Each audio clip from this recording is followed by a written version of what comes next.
guys, welcome back to the channel. Today I'm going to be reacting to a video called The World Cup Explained for Beginners. This is from a channel called Football Explained, so check it out. I think when it comes to football and specifically tournaments, I think it can get complicated really fast. Even though you believe you know, but then once you get into the rules and all of that, it can get quite complicated. So hopefully this is going to make it a little bit simple, or at least simplify it a little bit. So let's check it out and comment, like and subscribe. What is the World Cup? The World Cup is the biggest international football tournament in the world. Absolutely. Unlike club football, where teams like Real Madrid, Manchester United, Arsenal or Barcelona compete, the World Cup is all about countries. Instead of supporting a club, fans are watching national teams like Brazil, Argentina, England, France and many others compete to become world champions. The tournament is organised by FIFA and usually takes place every 4 years. That is part of what makes it feel so special. You do not get a World Cup every season, you get one every 4 years. So every tournament feels like a major global event. At its simplest, the World Cup is football's way of answering one question. Which country has the best national team in the world? Why does the World Cup matter? The World Cup matters because it is bigger than just another football tournament. For many countries, it becomes a national event. People who do not normally watch football suddenly tune in. Families, friends, cities and entire nations follow their team together, because when your country plays, it feels personal. It also matters because players are not representing a club team that they play for every season. They're representing where they come from. That creates a different type of pressure. Well, not always, because I think people switch teams. Well, not always, but they switch teams if they have other nationalities. But yes, it is a very proud, it's very, I don't know, it makes you feel proud, right? So I think that's what makes it really great. A mistake can hurt an entire nation, but a great performance can make a player a national hero forever. And because the world... Imagine if you do something bad, people are gonna, in your country, you're gonna be number one most hated figure in your country, which is millions of people. It's crazy. Cup only happens every 4 years, chances are limited. A great generation of players might only get 1 or 2 real opportunities to win it. That is why every match feels important, and why winning the World Cup is seen as one of the biggest achievements in football or a player's career. Who gets to play in the World Cup? Not every country automatically gets to play in the World Cup. Of course not. Before the tournament begins, countries have to qualify through their own region. Europe has its own process, South America has its own, and Africa, Asia, North America and Oceania all have their own routes too. The host nations qualify automatically. For everyone else, it has to be earned. For new fans, I'm wondering if you are from a country that, you know, I'm hosting, so automatically I'm in. Does that free up a spot in your own continent, or it doesn't really work like that? The easiest way to follow the teams is to think of it in 4 categories. The favorites, nations with the squads and experience to go all the way. France, Brazil, Argentina, England, Spain, Germany and Portugal are usually the suspects. The dark horses, they're the teams that could surprise everyone. Norway are a compelling example this year, qualifying for their first World Cup in decades with Erling Haaland leading their attack. The underdogs are nations who very few expect to go far, but who create the tournament's best stories. In 2022, Morocco reached a semi-final and Japan beat both Germany and Spain in the group stages. That's crazy. Nobody saw either coming. And the star players, the individuals who can change a game in one moment. Watch out for Mbappe, Harry Kane, Vinicius Jr., Messi, Ronaldo and Lamine Yamal if he recovers from injury in time. So when watching for the first time, don't just ask who is playing, ask which category they fall into. How qualification works. Qualification is basically the road to the World Cup. Because there are so many countries in world football, FIFA does not simply put every nation into the final tournament. Instead, countries compete within their own football region, also known as a confederation. There are 6 main confederations. UEFA is Europe, CONMEBOL is South America, CAF is Africa, AFC is Asia, CONCACAF is North America, Central America and the Caribbean, and OFC is Oceania. Each region gets a certain number of World Cup places, and with how do they I'm gonna go back. How do they know how many countries classified? And OFC is Oceania. How do they know? Because it's okay well, I think the easiest one is because it's a Caribbean as well. Then the CONCACAF, which is Canada, Mexico, and in the United States, well, it's North America and the Caribbean. Okay, that's what, 3? It's 6. Obviously, it's fewer countries. 6 only, only 6 in South America. Okay, if we're Oceania, it's only 1, but maybe it's because there's fewer countries. In Africa, 9, of course, is a huge continent. Europe, 16, which is huge. Okay, so maybe it's proportionate to the amount of countries. Although I know it seems seeing it like this, 16 for Europe, that's just excessive, right? Well, I don't know. Maybe it's just there's a lot of countries there. Region So who gets a knows? certain number of World Cup places, and within each region, countries play a series of matches against each other over months or even years. The It's top years, finishers right? earn their place at the World Cup, so qualification can look very different depending on where a country is from. For some Yeah. major nations, qualifying And I think also that makes it a little bit harder or easier depending on the place or the region where you are, right? If you're Europe, I think it's a bloodbath. It's 16 spots, but you have to compete against a lot of people. I don't know. Maybe it's easier in the smaller places. I don't know. is expected.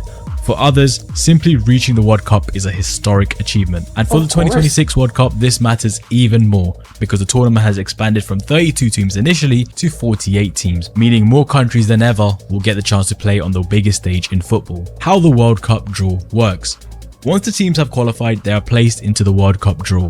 The draw is where the tournament starts to take shape. It decides which team go into which groups and who each country will face in the first stage of the competition. Teams do are you choose usually this? separated into different pots before the draw. These pots are mainly used to stop all the strongest teams being placed together straight away. So instead of Oh, so they do it on purpose. And I'm guessing it's because obviously the FIFA has they say who's number one and all. So how do they separate them? Because they do their own ranking, and it's sort of we're not gonna put like the top 10 together, so we have to split them up. But do they do it as in it's not luck? It's not by chance? Do they know what they're doing? I would guess, right? Instead of Yes. having one group full of elite teams and another group full of weaker teams, the Yeah. draws try to spread them out more evenly. But even with that system, Okay, but it's not luck. That's what I'm getting at. It's not as if they put a draw numbers and you just look at the draw. No, they actually separate them in a very specific some way. groups can still end up much harder than others. That is where the Exactly. phrase group of death comes in. It usually means a group with several strong teams where even a good side could be knocked out early. So the World Cup But again, who's choosing this? Is it luck or do they do it on purpose? draw does not decide who wins the tournament, but it can make a country's path much Of course. easier or much harder. Yes. The group To make it stage easier. explained. The group I think maybe they don't really get to choose that much because then you would get it's corruption. This country played the FIFA, so they could have an easier path. I think it could lead to a lot of things. So maybe they don't group do it stage like is that. the first part of the World Cup. After the draw, teams are placed into groups of 4. Each team plays the other 3 teams in the group, giving every side 3 matches to prove themselves. Exactly. The aim is to collect enough points to finish high enough in the table and reach the knockout stage. In the 2026 Yeah, World that's the Cup, next round. the top 2 teams from each group advance automatically. On top of that, the 8 best third place finishers from across all groups also go through. So finishing third is not automatically the end, but it is a I think that's weird. I think that's a new rule, I believe, and I think it's strange because it's supposed to be the two best because then it's third. It's not that third spot is bad, but again, should you be going to the next round if you came up third? I don't risk. know. This part of the tournament gives teams a little bit room for error. One bad result Correct. does not always end your World Cup, Yes. but it can also put you under serious pressure. For example, I guess it's good on that. I mean, yeah, sure, it's better for the teams, but I don't know. If you're like ruthless, I'm like, no, you should go home. if a team wins its first match, they're usually in a strong position. But if a team loses their first match, their next game can suddenly feel like a must-win game. The group stage is where the Exactly. tournament The stakes are starts to go higher. drama. Some favorites qualify comfortably, some big teams struggle, and sometimes smaller nations shock everyone. Points I like the drama, so I like being ruthless just because of the audience. I like a nail biter. goal differences, and tiebreakers. In the group stage, teams are ranked using points. A win gives you 3 points, a draw gives you 1 point, and a loss gives you 0 points. So if a team wins 1 match, draws 1 match, and loses 1 match, they finish with 4 points. But sometimes 2 or more teams can finish level on point. When that Yeah. happens, the tournament needs tiebreakers to decide who finishes higher. the amount The of main goals. one is usually goal difference. This means the number of goals a team has scored minus the number of goals they've conceded. So if a team scored 5 goals and concedes 2, their goal difference is have plus 3. But if they score 2 and concede 5, their goal difference is minus 3. This is why every goal matters in the World Cup. A late goal in a Correct. group stage match might not like just it. change that game, it could decide who qualifies and who goes home. The knockout stage. After the group stage, the World Cup moves into the knockout stage. This is where the tournament becomes much more brutal. In the group Because stage, a team can lose a match and you still lose and you're recover. out. But in the knockout stage, there are no second chances. If you win, you move on. If you lose, your World Cup is over. So The many knockout tears. stage follows a clear path. The last 32 starts the process, and the last 16, then the quarterfinals, then the semi-finals, and finally the final itself. With every round, the field gets smaller and the stakes get higher. Although not literally, the field does not literally get smaller, it just means there's less teams. There is also a third place playoff, where the two losing semi-finalists play one final match to decide who finishes third in the tournament. But it is the final where everything comes together. The last get a two medal. teams left compete to become world champions in front of a global audience of billions. This is also where pressure becomes much higher. Wait, how many people was this? The World amount of champions in front of a viewers? global audience of This is okay. So this was from what? Qatar 2022. This is an insane amount of people watching this. Well, that watch billions. this. It's This crazy. is also where pressure becomes much higher. Teams often play more carefully because one mistake, one red card, one missed chance, or one penalty shootout It's over. can send them home. So if over the group for stage 4 is about years. surviving, the knockout stage is about handling pressure when everything is on the line. Extra time, penalties, and the final. In the group stage, matches can end in a draw, but in the knockout stage, every match needs a winner.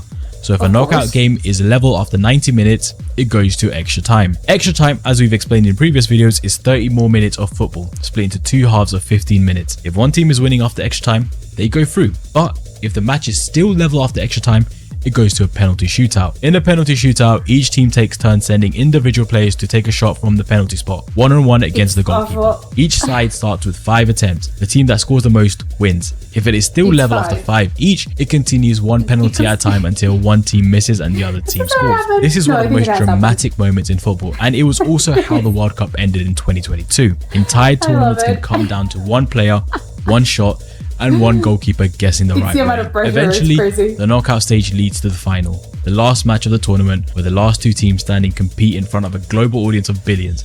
The winner lifts the World Cup and becomes world champion. And that is the basic structure of the World Cup. However, if you want to take it further and get a proper grounding in football itself, I've put together the Football Explained Beginner Starter Pack. It covers the rules, positions, tactics, and trophies, and gets you from beginner to understanding football in 60 minutes or less. The link is in the description. If this video helped, like, subscribe, and check out the next video on the screen. Yeah, I think this is obviously it was very very well explained.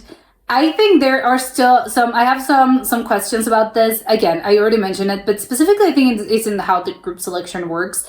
I have concerns specifically about the groups. I'm just saying, obviously again, I don't really know anything about this, so maybe I'm completely in the wrong here.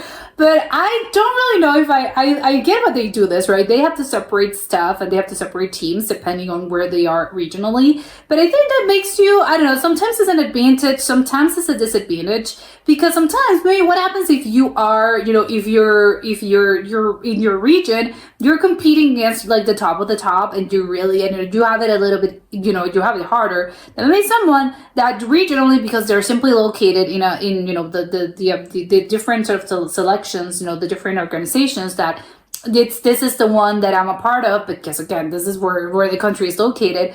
Maybe again, you have it a little bit easier sometimes. Some countries have it just, you have an easier path to get to, you know, to actually get to the tournament, while maybe another country has it super hard because simply they're competing against, you know, the level is a little bit higher. So I don't know if I like that. I think what I would do probably, this is probably why I'm not, again, I'm not really an expert. I don't know anything about this. But what I would do personally is that I would do, and I get it, yes, you know, they have the different spots, you know, I think they're decided because if there's, I don't know, let's say, 15 nations that are a part of this sort of regional, you know, stuff, you know, the CONCACAF, I think is one of them.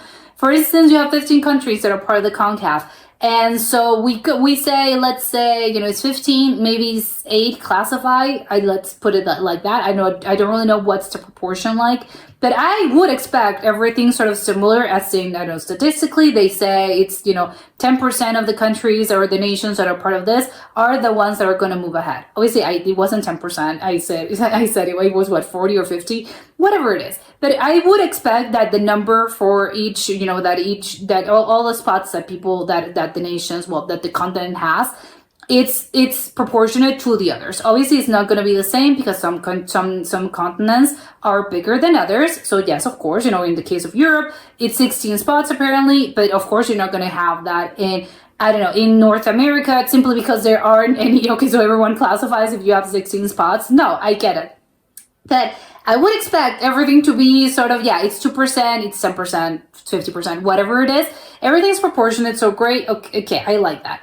However, because of the whole thing of maybe it's a little bit harder for you to classify just because it's a bloodbath, in your own sort of in your regional tournaments, not tournaments, but the classification process.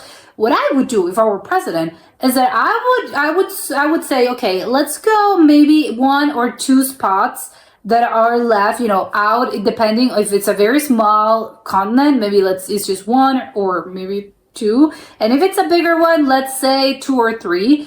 It's, it's the wild card. And then I would just mix everyone together and be, or maybe continents that are, I don't know, are a little bit closer together. So let's say Europe and Asia or Europe and Africa. Just mix them together, make, you didn't classify normally. Well, you can have a wild card. This is good. So there's a wild card and maybe you can advance and actually classify for the tournament. I don't know. I would do something like that. There's 2 or 3 available spots just for you to not have to, again, do this bloodbath if in your region it's just very hard to classify. Maybe compete against other nations and see, maybe if you can classify. Maybe I don't know if this would work. Probably not, because they would be, if you can't classify in your own region, why would you classify, to the big tournament? However, again, it's the thing, some regions are just stronger than others. Sometimes maybe you have it really easy, so you get to the World Cup and yeah, great, incredible, I made it. But then in the whole round, you're eliminated and you play really badly. Well, but maybe the people don't play really badly. But it's just they lose and maybe they had 10 goals conceded or whatever, and you actually go and say, well, maybe the level in which they were competing regionally maybe wasn't up to par, and I don't know how fair that is, because they made it with a football level that's maybe not as good as others, that how they still classify, maybe because they have it easier in the region in which the country is located, or the region in which the classifying tournament actually works. And again, I don't really know how that thing works, but again, so I'm just saying it's not really fair. I think some nations have it a little bit easier than others, so I would like to improve that. If I were president of FIFA, I would actually go and say, hey, shouldn't we like this? I know it's more people, it's more countries. Isn't that a good thing? Maybe not. I don't know. But I think it's a little bit unfair, although maybe I can see, to play devil's advocate, how some people may say, well, but again, if football is not about things being fair or unfair, it's just the way things are. So, sometimes things are unfair and that's the way it works. You don't classify, you don't classify, that's it. But, I would just like everything to be a little more expanded, make it a little bit more fair. And as for how the actual draws are, the actual sort of, it wasn't, not the draws, but who exactly are you competing against once you made it to the tournament? They apparently mentioned it was just luck, because I saw some little sort of bingo balls and some sort of thing. But it's gotta be a way of, I get it, because maybe luck sometimes, by statistics, sometimes how probable it is that the really strong nations are together and they end up on one side. Maybe not a lot, but it can happen because it's probability. So yes, I get why they separate this. But still, there's gonna be something, that sprinkle of fate, that comes together here. But I want to know exactly how they separate those teams to be all, the elite ones are not going to compete, let's say, I don't know how they're classified, but let's say, the A division plus, and maybe the F division, the D division. I think it's a little bit condescending. I don't know. Again, maybe it's just, it's all sort of official because it's ranked by the FIFA. But still, it seems a little bit sad to be, I'm competing against this team that is the A+ team, I'm competing against, I don't know, Spain, Italy. Well, Italy didn't classify, but, it's a team that historically has done really good at this, or Argentina, France. So again, if you're from a country that's a little bit, maybe it's your first, like Morocco, for instance, they were mentioning Morocco made it, and maybe Morocco is part of the, it's sort of classified in the D division, F division. And it's just a little bit sad to me. I don't know. For them, it's probably a huge, I'm competing against the top of the top. But how do they know this? Or how do they know that one team is ranked sort of lower than the elite ones? I assume it's all, they do this whole thing and they're ranked whatever by FIFA, but I don't know. It's just a little bit it just makes me a little bit, I don't know, uncomfortable. The whole, oh yeah, I'm in the F division and I have to play against this huge team, Super A, whatever. I don't know. Again, I know that's how it works, and maybe players feel a little bit different. But I'm putting myself in the actual shoes. If I had to play in one of those, in this tournament, I would feel a little bad. It's great, I'm part of the dirt. It's the dirt on your shoe, and then I have to play the Super A team. But I know it's part of the whole thing. Sometimes it doesn't really matter. And against all odds, you keep going and you classify, as again the case they mentioned for Morocco. And I think that also happens. It's really common for this to happen. That I think on paper, and I think football is like this. On paper, you can go and say, statistically, and the probable, it's more probable that this team, because historically they made it, they won so many times and they won the trophy, and I don't know, they advanced to the semifinals, 40 times, whatever. Thing is, statistically, maybe some team, it's more likely to move to the next round than others. But football has this thing of where, sometimes statistically is not really what happens. There's this thing about, fate and whatever. I don't know what is it, but not everything sort of by numbers. This is not an exact science. Because again, it's a sport. So it doesn't really matter how much you try, I think, to predict it. You never really know. And some teams, I think, and that's probably also the beauty about the World Cup, is that sometimes, a team that's ranked higher than others, in their ranking or whatever, those one of the elite ones, and you would expect, this poor team, that's in the, in the last division or whatever is going to be awful. It's going to be such a shame, because obviously this huge team is going to defeat them, because again, they're ranked, 20 spots higher than whatever. But then, once the day of the match comes and maybe they draw, it's a draw, or maybe again, the other actually can win as well. So, and you actually say, hey, how come this country that's just, this ranked super low managed to, draw a tie, or maybe it wasn't this, 7-0 or 8-0. It happens, and yes, it's not. That's where that not everything's on paper, not everything's a science. Sometimes, and not everything's sort of ranked, mathematically or however it is that they decide this. Sometimes it's just a little something that you can sprinkle on top of this, and it's not something that anyone can explain.